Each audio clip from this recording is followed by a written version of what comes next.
আজকে আমাদের আলোচ্য বিষয় Spenserian poets. Spenserian poets group of English poets, সময়কাল 16th সেঞ্চুরি। এডমন্ড স্পেন্সারের ফলোয়ার্স ছিলেন এই স্পেন্সারিয়ান পোয়েটসরা। Edmund Spenser figure of English Renaissance, কিংবা বলা যেতে পারে written during Elizabethan era. Edmund Spenser 1552 থেকে 1599 পর্যন্ত তার জীবৎকাল। প্রথম দিকের লেখা দ্য শেফার্ডস ক্যালেন্ডার, স্পেন্সারিয়ান স্ট্যাঞ্জার জন্য তিনি বিখ্যাত, অর্থাৎ 9 লাইন স্ট্যাঞ্জা, যেটা তিনি ব্যবহার করেছিলেন দ্য ফেয়ারি কুইনের মধ্যে। ফেয়ারি কুইন যেটা লেখা হয়েছিল 1590 বা 1596 এর মধ্যে, এলিগোরিক্যাল এপিক। আর এই Edmund Spencer foundational figure in English renaissance literature.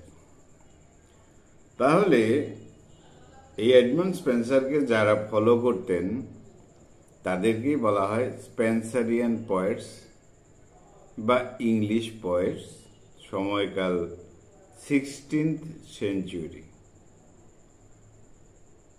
তারা বিশেষ করে এই দ্য ফেয়ারি কুইন, তার যে এলিগোরিক্যাল এপিক, এটার স্টাইল অনুকরণ করেন এই স্পেন্সারিয়ান পোয়েটসরা।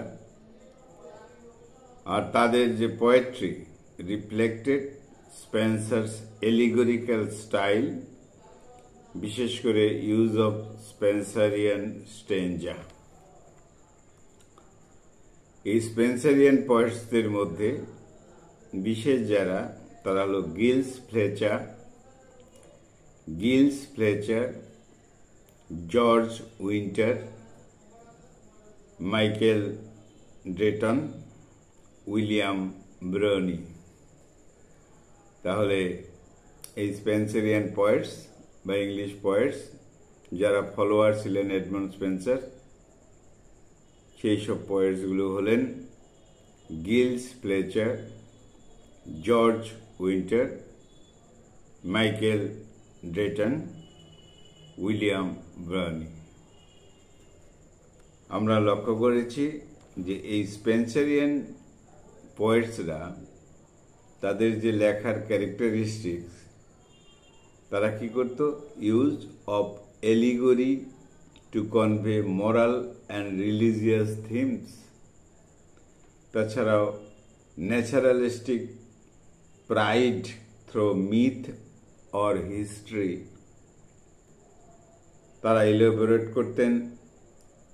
স্ট্যাঞ্জা ফর্মস, ক্লাসিক্যাল এলিজন, আর Protestant values and individual virtues. যাই হোক, তাহলে আমাদের কম্পিটিটিভ পরীক্ষায় স্পেন্সারিয়ান পোয়েটস কারা, তাদের সময়কাল, এই বিষয়ে প্রশ্ন আসে। তাহলে স্পেন্সারিয়ান পোয়েটস অর্থাৎ এই গ্রুপ অফ ইংলিশ পোয়েটস, তাদের সময়কাল 16th সেঞ্চুরি। এরা ফলোয়ার ছিলেন এডমন্ড স্পেন্সারের, যিনি ফিগার অফ ইংলিশ রেনেসা কিংবা এলিজাবেথান এরার বিশেষ একজন রাইটার। আর এই স্পেন্সারিয়ান পোয়েটস তারা হলেন Giles Fletcher, George Winter, Michael Drayton, William Browne. বন্ধুরা, খুব ভালো থেকো, আমার চ্যানেলটা সাবস্ক্রাইব করো। Thank you.